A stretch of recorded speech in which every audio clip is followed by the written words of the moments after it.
अस्सलाम वालेकुम, welcome to my new vlog. मैं हूं आपकी होस्ट, आपकी दोस्त फ़ाइज़ा। आज हम बनाएंगे क्रिस्पी मज़ेदार पकोड़े। इसके लिए हमें चाहिए जी सब्ज़ धनिया, सब्ज़ मिर्चें और खिली खिली पालक, आलू, प्याज और ऑफ कोर्स बेसन।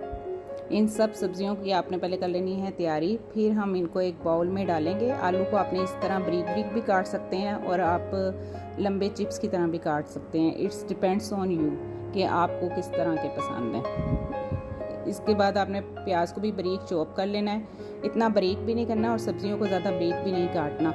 और पालक को भी आपने जो है उसको थोड़ा मोटा ही रखना है, क्योंकि इसमें वेजिटेबल्स ज़रा थोड़ी मोटी मोटी कटी हो ना तो वो अच्छी लगती हैं, क्रिस्पी सा उनका जायका आता है। और फिर इसके बाद आपने इसमें हरी मिर्चें और हरा धनिया ऐड कर देना है। और फिर इसके बाद आपने ऊपर से इसके ऊपर जी अब बरसात करनी है सूखे धनिए की। और उसके बाद सूखा धनिया हो और ज़ीरा ना हो तो ये तो हो नहीं सकता, तो इसके बाद आएगी ज़ीरे की बारिश।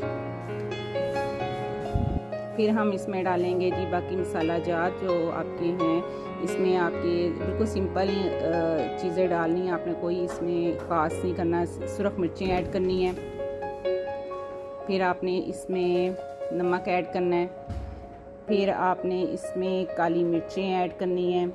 सब कुछ ही ऐड कर देना, जो जो आप देख रहे हैं ना इसमें ऐड करते जाएं। ये देखें जो आपके किचन के कैबिनेट में मसाले पड़े हैं सब डाल लें। हर चीज़ का एक अपना ही टेस्ट होता है। कुछ लोग अजवाइन डालते हैं, कुछ मेथी डालते हैं, लेकिन आपको जो चीज़ पसंद है ना आप इसमें वो शामिल कर लें। उसके बाद इसमें बारी आएगी जी बेसन की। ज़ाहिर है बेसन के बगैर तो पकोड़े बनते नहीं हैं, तो इसमें अब हम ऐड करेंगे बेसन। ये आप पे डिपेंड करता है कि आप कितनी क्वांटिटी में इनको बना रहे हैं, उसी हिसाब से इसमें बेसन और पानी ऐड होगा। सब्जियां जो है वो अपना भी पानी छोड़ती हैं, इस वजह से जो है ना आपने इसको बहुत ज़्यादा पानी पहले से नहीं डाल लेना है। जग में पास रख लें और आहिस्ता आहिस्ता डालती रहें। और बेसन भी बहुत ज़्यादा एकदम नहीं डाल लेना, आहिस्ता आहिस्ता थोड़ा थोड़ा करके डालते हैं। दोनों चीज़ें जो कमी पेशी होगी उसको आपने ऐड कर लेना है, ठीक है। ये देखें इस तरह का आपका मटीरियल तैयार होना चाहिए, ऐसे जुड़ा हुआ बिल्कुल यकजान। अगर ये चम्मच में एक साथ होंगे ना तो ये कढ़ाई में भी जाके एक साथ ही रहेंगे। बस आपने पहले इन्हें ना अच्छे से इस तरह मिक्स करना है कि ये टूटे ना। उसके बाद जी आपने चम्मच की मदद से डालना है इसको कढ़ाई में, उससे भी डाल सकते हैं और आप इसको हाथ की मदद से भी डाल सकते हैं। इट्स डिपेंड्स ऑन यू, आपको जो ईजी लगता है वो कर लें। ये छोटे साइज़ के डालें, वो ज़्यादा क्रिस्पी बनते हैं, ज़्यादा अच्छे से कुक होते हैं।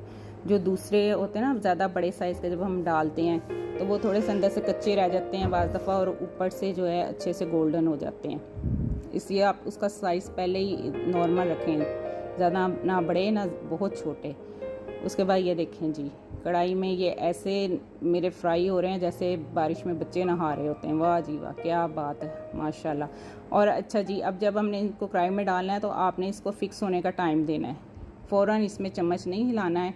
जब थोड़ी देर गुजर जाए, कोई 5 मिनट, ये अच्छे से आपको लगेंगे अब ये सेटल्ड हो गया मसाला, एक जान है और मतलब सही से अब ये टूटेंगे नहीं, तो फिर आपने इसको हिलाना है। ये बाज़ लोग करते हैं अगर डाला और चम्मच मारा और वो सारे चूड़ा चूड़ा हो जाते हैं। अच्छा जी ये देखें माशाल्लाह माशाल्लाह कितने खूबसूरत गोल्डन कलर आ रहा है, कितने प्यारे क्रिस्पी, देखने में कितने मज़ेदार लग रहे हैं। आपने ज़रूर ट्राई करना है, घर में ज़रूर बनाने हैं और मुझे कमेंट्स करके बताना है। और अगर आपको पसंद आए तो आपने लाइक करना है, सब्सक्राइब करना है, शेयर करना है और ज़रूर अपना फ़ीडबैक दिया करें और बताया करें कि आपको कैसा लगा।